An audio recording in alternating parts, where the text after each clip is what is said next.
Majesté, louez sa majesté. À Jésus soit honneur, louange et gloire. Majesté, suprême autorité, Roi crucifié, ressuscité, glorifié.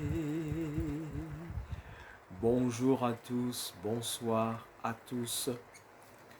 Nous voilà à nouveau, selon ce qui avait été annoncé donc sur cette chaîne, concernant ce nouveau message de la parole de Dieu.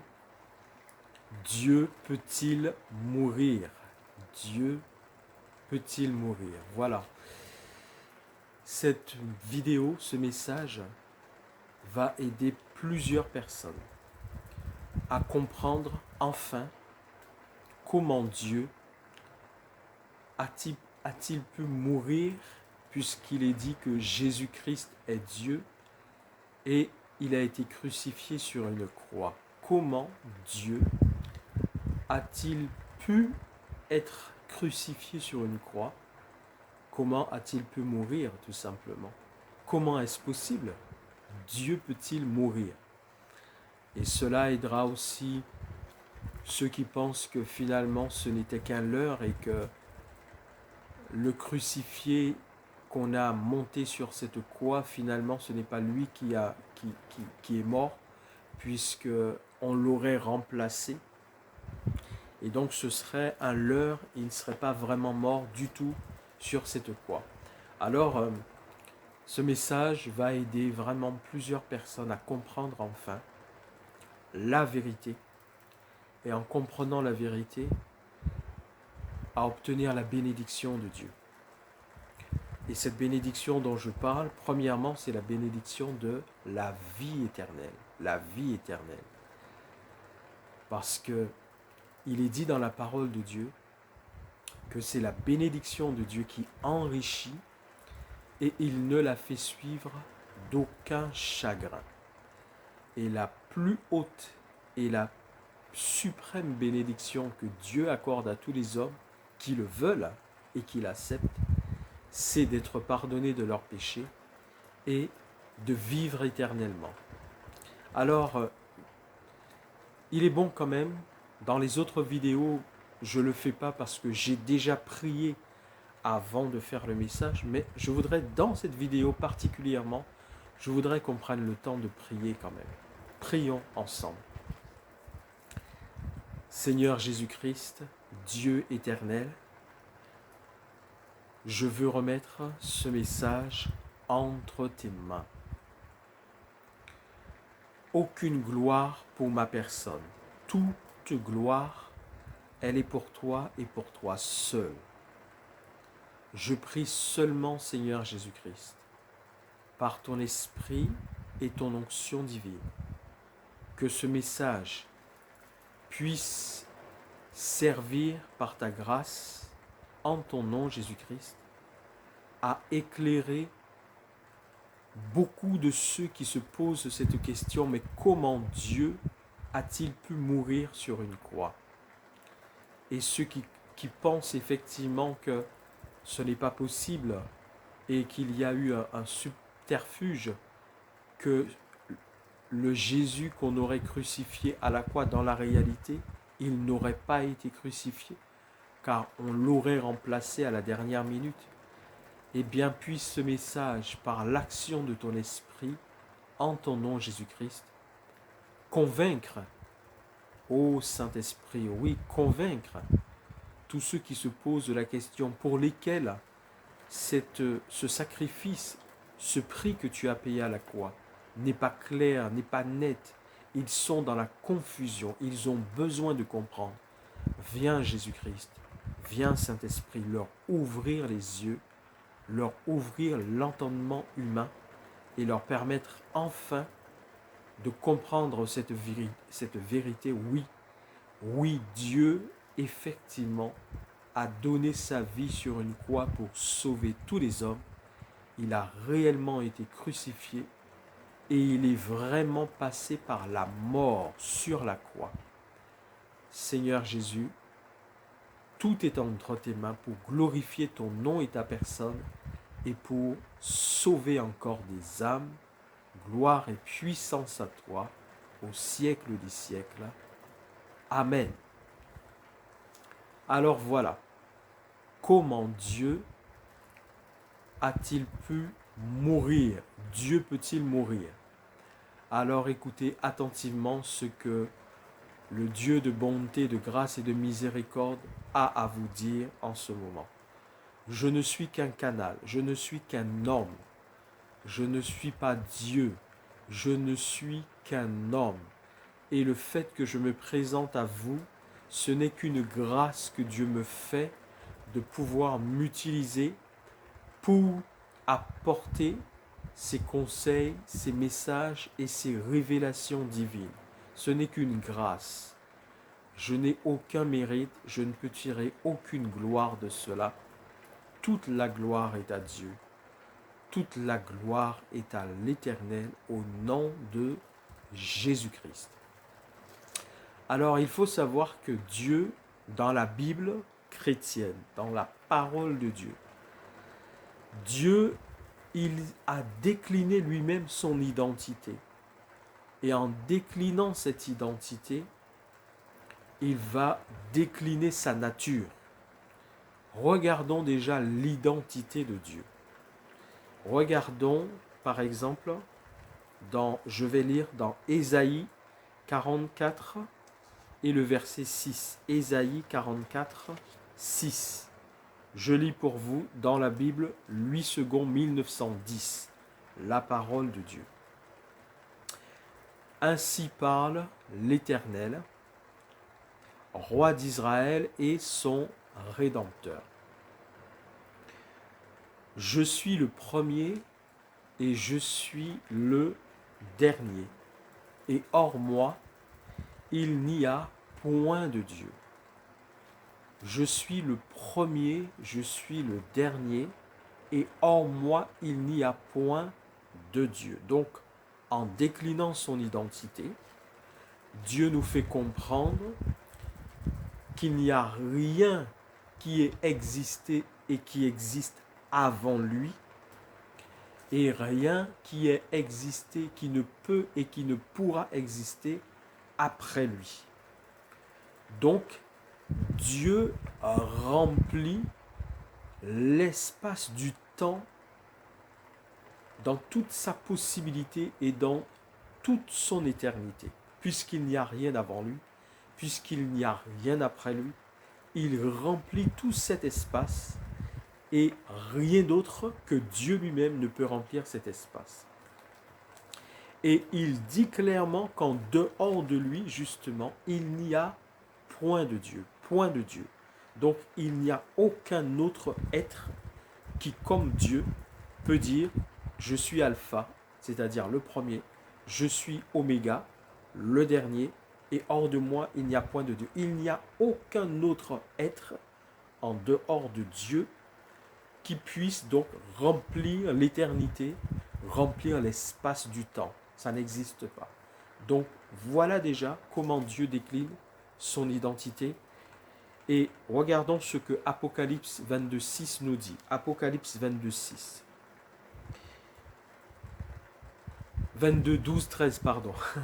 Je viens de lire Ésaïe 44, verset 6. C'est pour ça que c'était encore dans mon esprit. Le verset 6. Apocalypse chapitre 22, les versets 12 et 13. 12 et 13. Voici, je viens bientôt. Celui qui vient bientôt, c'est le Seigneur Jésus-Christ. Celui qui vient bientôt, c'est celui que les chrétiens attendent, celui que l'Église attend, parce que celui-là, Jésus-Christ, a fait une promesse à l'Église qu'il reviendrait bientôt prendre son Église. Donc c'est bien de lui dont il s'agit en Apocalypse 22, 12, 13, lorsqu'il dit « voici, je viens bientôt.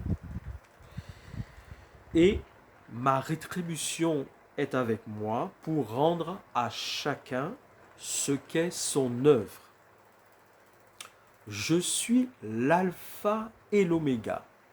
Nous venons de lire dans Ésaïe 44, 6, Dieu déclinant son identité a dit « Je suis l'alpha et l'oméga », ce qui veut dire le premier et le dernier, nous faisant comprendre qu'il ne peut rien y avoir avant lui, rien après lui. Et là, Jésus-Christ dit lui-même qu'il est ce même alpha et oméga, premier et dernier. Et puisque Dieu déclare qu'en dehors de lui, il n'y a point de Dieu, c'est ce qu'on a lu dans Ésaïe 44, 6, hors moi, il n'y a point de Dieu. Donc Jésus-Christ déclarant qu'il est alpha et oméga, nous comprenons qu'il s'agit du même Dieu. C'est le même et unique Dieu qui s'exprime de cette manière. Le même qui s'est exprimé en Ésaïe 44, 6, c'est le même Dieu qui s'exprime en Apocalypse 22, 12, 13, puisqu'il dit qu'il est alpha et oméga, et nous avons lu qu'il n'y a pas de Dieu en dehors de Dieu.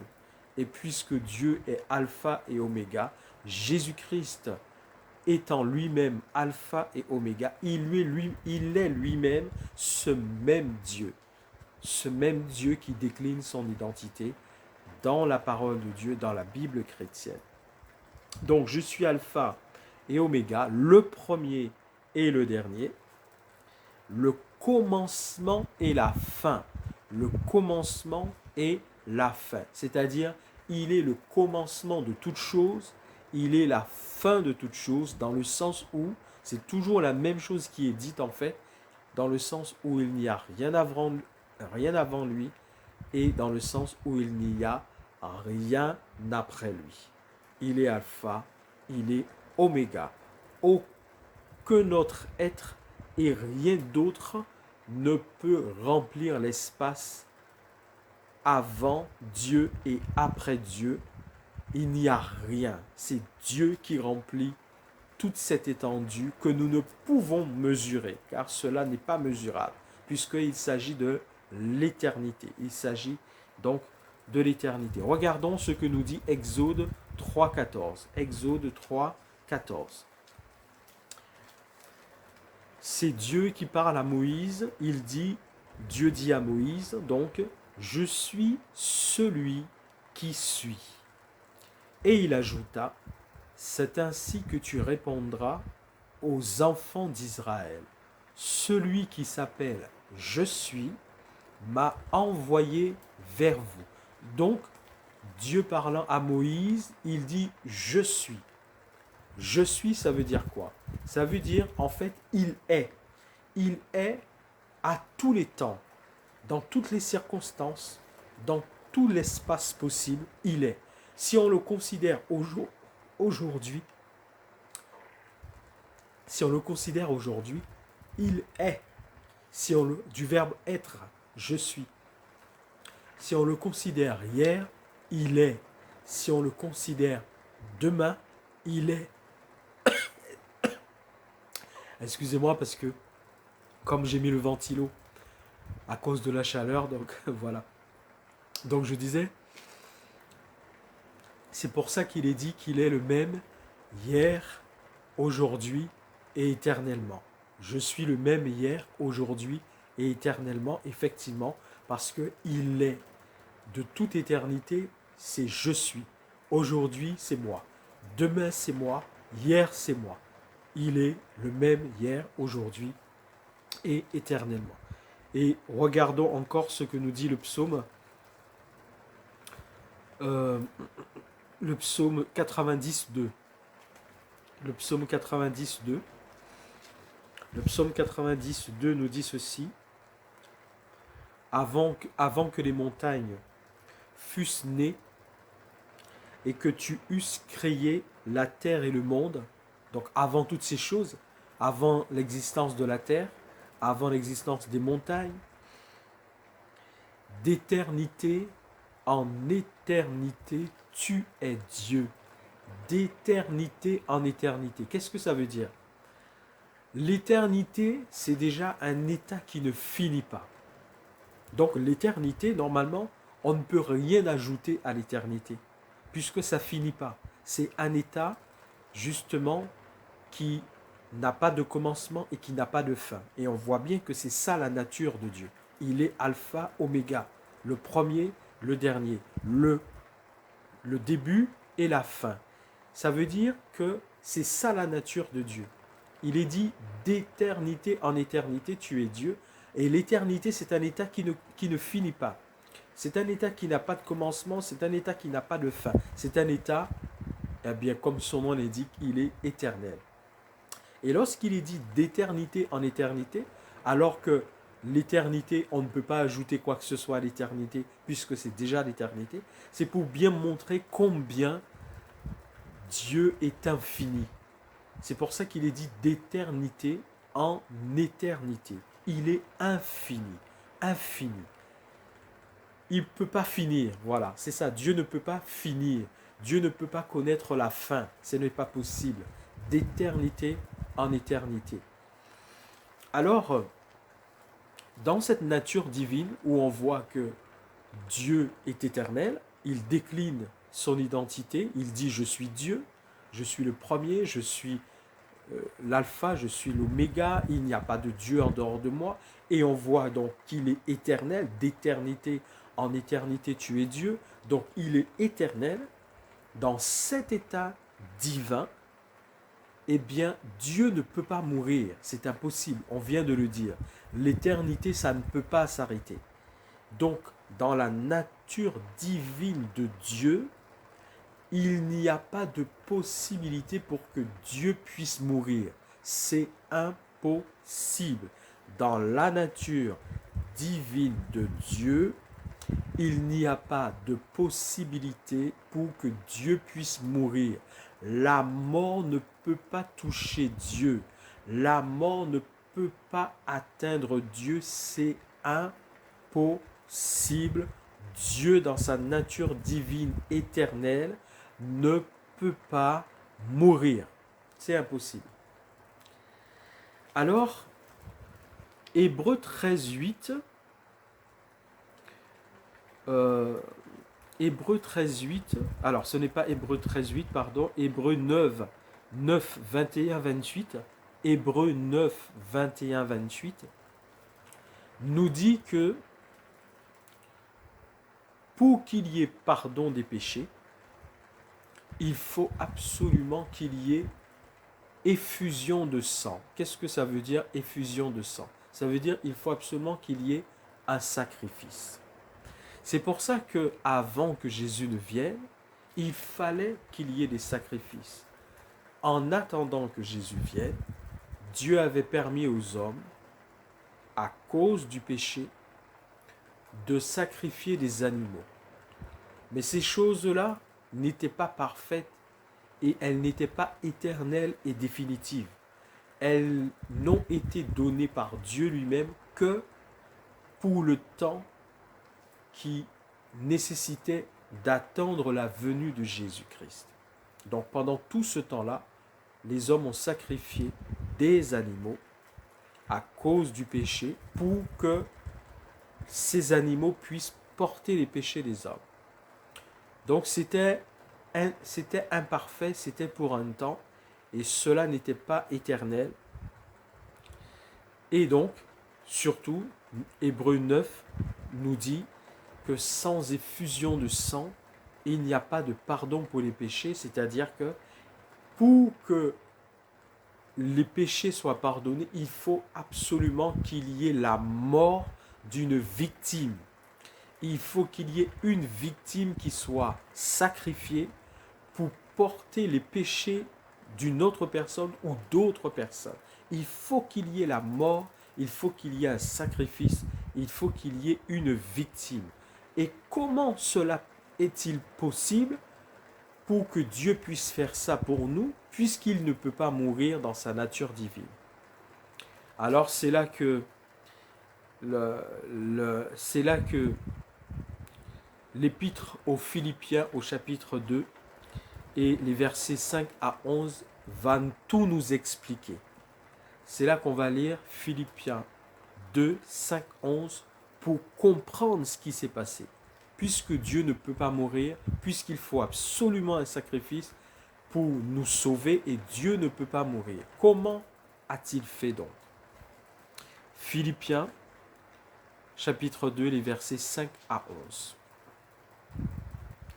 Ayez en vous les sentiments qui étaient en Jésus-Christ. Donc il est bien question de Jésus-Christ. Ce qui va être dit par la suite concerne Jésus-Christ. Jésus-Christ.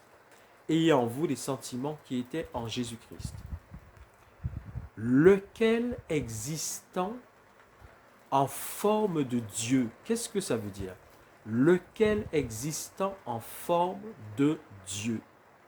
L'évangile de Jean, le chapitre 1, le verset 1, nous dit clairement qui était Jésus avant qu'il ne devienne Jésus justement sur la terre. Qui il était. On a lu dans Apocalypse 22, 12, 13 tout à l'heure que Jésus dit de lui-même qu'il est Alpha et Oméga. Et on a vu que Alpha et Oméga, c'est Dieu. Donc Jésus dit, je suis Dieu, puisqu'il n'y a pas de Dieu en dehors de Dieu. Donc il dit, je suis cet Alpha, je suis cet Oméga, je suis ce même Dieu qui de toute éternité donc, est venu se révéler à vous. Et dans Jean, évangile de Jean, chapitre 1, verset 1, il nous est dit, au commencement était la parole. La parole était avec Dieu et la parole était Dieu. Et c'est cette parole qui était la lumière du monde, qui est venue éclairer les hommes, qui a habité au milieu des hommes pleine de grâce et de vérité. C'est cette parole qui permet aux hommes d'obtenir le statut d'enfant de Dieu, de passer de la mort à la vie. Et donc il est question de Jésus-Christ. Avant qu'il ne devienne sur la terre Jésus, avant cela, c'était de toute éternité Dieu la parole. En fait, Jésus-Christ, avant qu'il ne devienne sur la terre un homme, appelé Jésus, ensuite Jésus le Christ, c'est-à-dire celui qui a été oint du Père, le Messie, le oint, avant qu'il ne devienne sur la terre en tant que Jésus et Jésus-Christ, il a de toute éternité été Dieu la parole. C'est lui Dieu la parole. Et c'est par lui, il est dit, que tout ce qui a été fait a été fait. C'est par la parole que Dieu a tout fait. Donc de toute éternité, avant qu'il ne devienne Jésus sur la terre, il a été de toute éternité Dieu la parole. Il est Dieu la parole. Au commencement était la parole était avec Dieu et la parole était Dieu. Donc c'est de ce Jésus-là dont nous allons parler. Donc, ayez en vous, Philippiens 2, 5, 11, ayez en vous les sentiments qui étaient en Jésus-Christ. Lequel existant en forme de Dieu, donc on vient de l'expliquer, c'est lui Jésus, Dieu la parole qui était avec Dieu et qui était Dieu. Donc, avant d'être un homme sur la terre, il était déjà Dieu de toute éternité, alpha et oméga, commencement et fin, n'ayant en lui aucune possibilité de mourir dans cet état divin. Il n'avait aucune possibilité de mourir, aucune. Alors qu'a-t-il fait? Puisqu'il fallait un sacrifice, ça veut dire qu'il fallait que Dieu meure pour nous. Qu'a-t-il fait?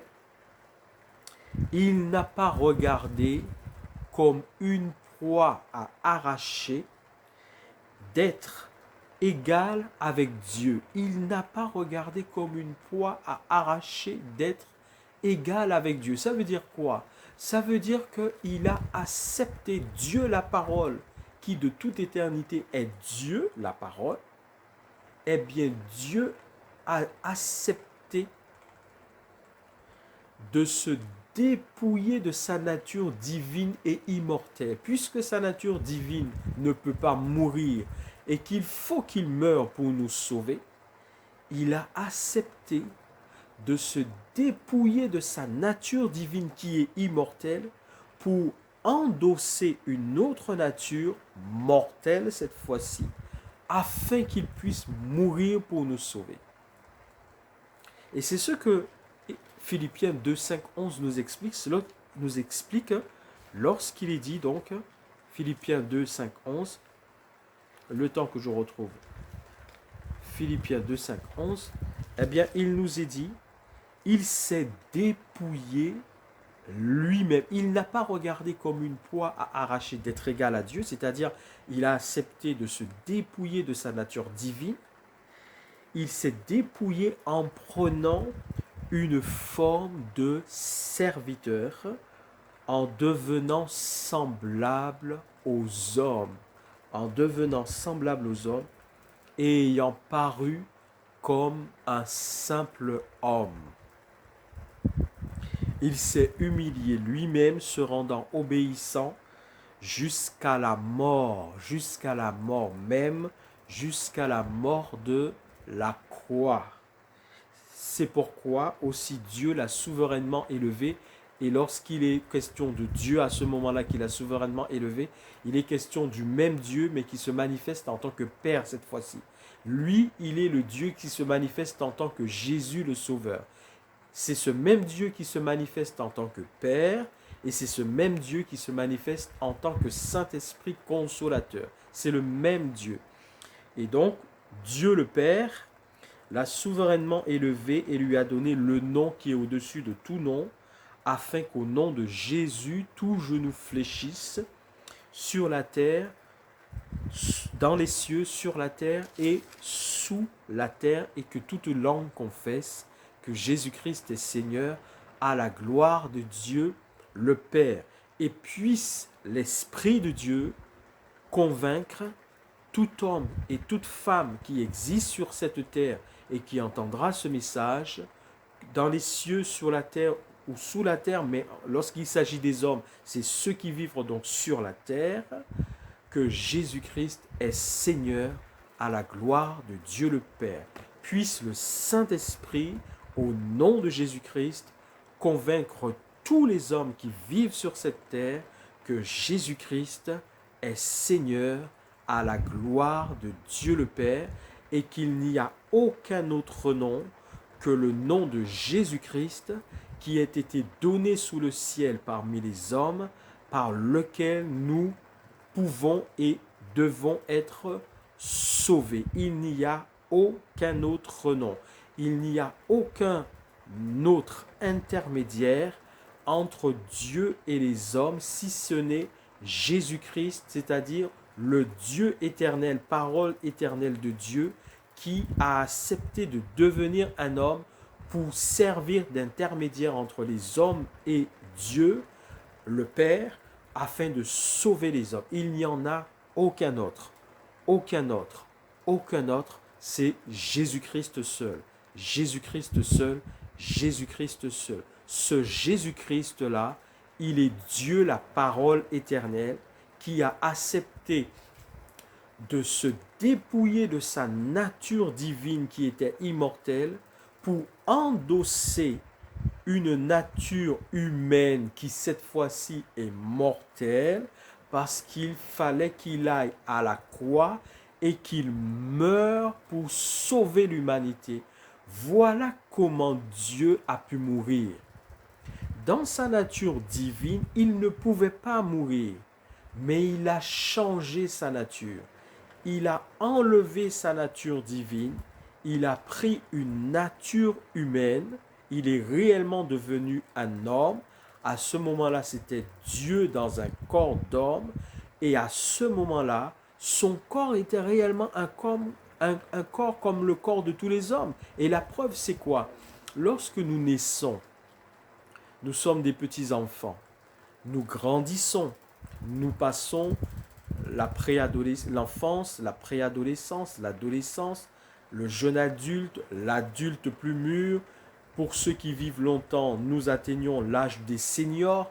Donc nous voyons bien que nous grandissons, notre corps se développe et nous savons très bien que malheureusement, à cause du péché, le corps qui se développe, il vieillit. Il vieillit. Et le corps de Jésus n'était pas différent que le nôtre. La différence du corps de Jésus, c'est que lui, pour avoir ce corps humain, le fiancé de Marie, la femme que Dieu a choisie pour faire naître Jésus, le fiancé, donc Joseph de Marie, la Vierge Marie, n'a pas eu de relation sexuelle avec Marie pour que Jésus naisse, puisque Joseph n'est que le père adoptif de Jésus, l'homme. Je parle uniquement de l'homme. Joseph n'est que le père adoptif de Jésus, homme. Mais le père réel de Jésus, homme, c'est toujours Dieu le Père. C'est toujours Dieu le Père. Parce que Marie n'a pas eu de relation sexuelle avec son fiancé. C'est le Saint-Esprit qui est venu, c'est le Saint-Esprit qui est venu sur Marie, qui a recouvert Marie de son onction, de sa puissance, qui a implanté en Marie donc ce qu'il fallait pour que le processus naturel qui se forme dans le corps de toute femme pour former un enfant, eh bien, puisse se mettre en place. C'est par l'action du Saint-Esprit, implantant en Marie ce qu'il fallait, le processus naturel et normal au sein du corps d'une femme s'est mis en place et a formé ce corps, cet enfant qui est né. Et donc, ce corps était un corps comme le corps de tous les hommes. Et la preuve, c'est que nous avons un verset qui nous dit que Jésus croissait en stature et en sagesse. Il croissait en stature et en sagesse. Qu'est-ce que ça veut dire en stature? En stature, c'est physiquement. Physiquement, il croissait, il se développait, son corps se développait comme le corps naturel et normal de tout enfant qui naît sur la terre. Il est passé par l'enfance, la préadolescence, l'adolescence, pour devenir un jeune adulte. Et nous savons que la parole de Dieu nous dit qu'il a commencé réellement à se révéler au niveau de son ministère à l'âge de 30 ans et qu'il a été crucifié donc à l'âge de 33 ans. Et nous voyons encore Jésus à plusieurs reprises, lorsque les scribes et les pharisiens cherchaient à l'attraper pour le faire mourir, justement, on voit bien qu'il prenait la fuite. Il ne restait pas là pour qu'on puisse l'attraper et le tuer. Donc il savait bien qu'il était mortel. Il savait bien que le corps qu'il avait était réellement un corps humain, qui était comme tous les autres corps humains et qui pouvait être atteint par la mort. Et donc à ce moment-là, nous voyons donc que Dieu sur la terre, dans un corps d'homme, était devenu donc mortel, parce qu'il s'était dépouillé de sa nature divine qui était immortelle. Il a endossé une nature humaine, et dans cette nature humaine, à ce moment-là, Dieu donc pouvait mourir. Dieu pouvait mourir dans la nature humaine qu'il avait endossée. Comment Dieu peut-il mourir? Dieu peut-il mourir? Ah bien oui, Dieu peut mourir s'il change sa nature. Dans sa nature normale et éternelle, il ne peut pas mourir. Dans sa nature normale et éternelle, il ne peut pas mourir. Mais s'il se dépouille de sa nature divine et qu'il endosse une autre nature qui est mortelle, eh bien il peut mourir. Et c'est ce qu'il a fait. C'est pour ça que Dieu, incarné en Jésus dans un homme, a pu mourir donc à la croix de Golgotha, et qu'il est réellement mort. Il a vraiment donné sa vie comme tout homme peut mourir. Il est réellement mort sur cette croix. Mais nous le savons, lorsqu'un homme meurt, un homme qui meurt, c'est ce corps qui meurt, le corps de chair et de sang. Mais la personne même, ce qu'elle est, c'est-à-dire l'âme, ne meurt pas. Donc c'est le même processus pour Jésus. C'est ce corps physique de chair et de sang qui devait justement permettre qu'il y ait effusion de sang. C'est ce corps qui est mort sur la croix, mais pas la personne même du Dieu éternel qui était dans ce corps. Comme tout homme qui meurt, la personne dans la réalité, elle se sépare de ce corps mortel, mais la personne même ne meurt pas. L'âme est immortelle. Et donc, c'est ce que Jésus a vécu. Il est devenu Jésus lorsqu'il est devenu homme, et ensuite Jésus-Christ, oint par le Père, Messie promis qui devait venir donc pour accomplir ce sacrifice sur cette croix et donner sa vie sur cette croix. Alors, Dieu peut-il mourir? Oui, Dieu peut mourir s'il change sa nature. Et c'est pour ça que nous avons, nous avons un verset qui nous dit justement dans Hébreux 10, 1 à 6, je ne lirai que le 6, Hébreux 10, 1 à 6, il y a un verset qui nous parle justement de cette étape que Jésus est venu accomplir sur la terre lorsqu'il a accepté d'être incarné dans un corps humain. Il est dit justement, tu n'as voulu ni sacrifice ni offrande.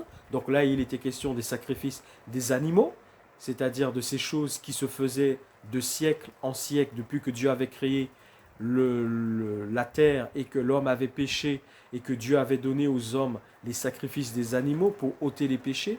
Ben, depuis que ces sacrifices se faisaient, ça ne pouvait pas vraiment satisfaire Dieu, c'était une chose donnée pour un temps. C'est pour ça qu'il dit, tu n'as voulu ni sacrifice ni holocauste, mais tu m'as formé un corps. Tu m'as formé un corps. Donc, il s'est incarné dans un corps humain. Et comme ça, il pouvait mourir pour payer le prix de nos péchés, donc à la croix. Et ensuite, après sa résurrection, parce que naturellement, il est sorti vainqueur de ce combat, il est sorti vainqueur du tombeau par la puissance du Saint-Esprit, il avait accompli toute sa mission jusqu'à aller jusqu'à la mort de la croix en tant qu'homme, il l'a fait, il est ressuscité le troisième jour par la puissance du Saint-Esprit et reparti auprès du Père. Maintenant, il a retrouvé sa nature divine, il a retrouvé la nature divine, éternelle et immortelle qu'il avait toujours eue avant de venir en mission sur la terre. Car son passage sur la terre, ce n'était qu'une mission. Il est reparti auprès du Père après sa mission et il a revêtu à nouveau à ce moment-là sa nature divine, éternelle et immortelle. Et c'est ce qui nous est expliqué dans Hébreux chapitre 1, les versets Hébreux 1, les versets 8 à 14. Par exemple, si je lis, le Père parle au Fils, c'est le Père qui dit au Fils, ton trône, ô Dieu. Le Père appelle le Fils Dieu. Il dit ton trône, ô Dieu. Donc le Père dit au Fils, tu es Dieu, tu es Dieu. Ton trône, ô Dieu, est comment? Éternel. Ton trône est éternel. Donc le Père lui-même déclare du Fils que tu es bien Dieu et Dieu éternel.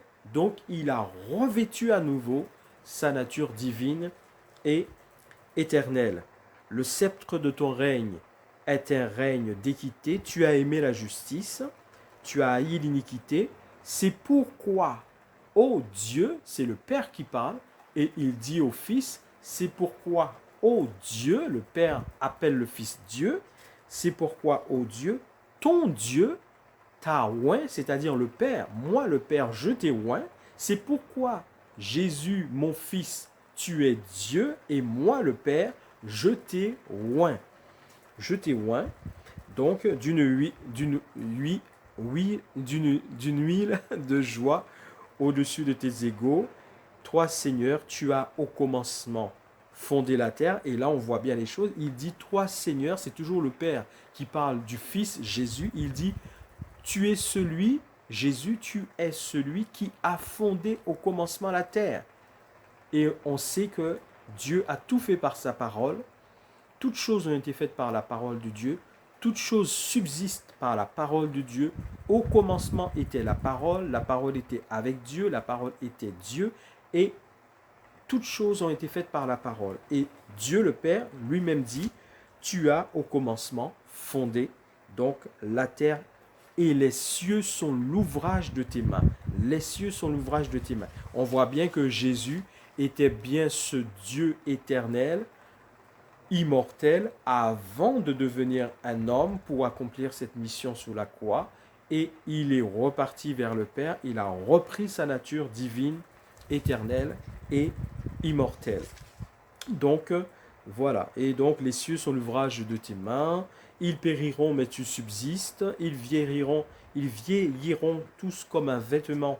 Tu les rouleras comme un manteau et ils seront changés. Mais toi, tu restes le même et tes années ne finiront point. Tu restes le même et tes années ne finiront point. Pourquoi? Parce que tu as revêtu ta nature divine et immortelle. Tu as repris ta nature divine et immortelle que tu avais toujours eue avant de venir sur la terre accomplir cette mission pour sauver les hommes, pour sauver donc les hommes. Et donc Dieu le Père lui a dit, assieds-toi à ma droite, donc sur le trône éternel, assieds-toi à ma droite jusqu'à ce que je fasse de tes ennemis ton marchepied. Voilà, je m'arrête là puisque ce message serait trop long, mais l'essentiel a été dit pour faire comprendre à tous ceux qui ne comprenaient pas que Dieu puisse mourir sur une croix. Eh bien oui, Dieu a changé sa nature divine, il s'est dépouillé de son immortalité, il s'est incarné dans un homme et en étant incarné dans un homme, il avait une nature mortelle à ce moment-là.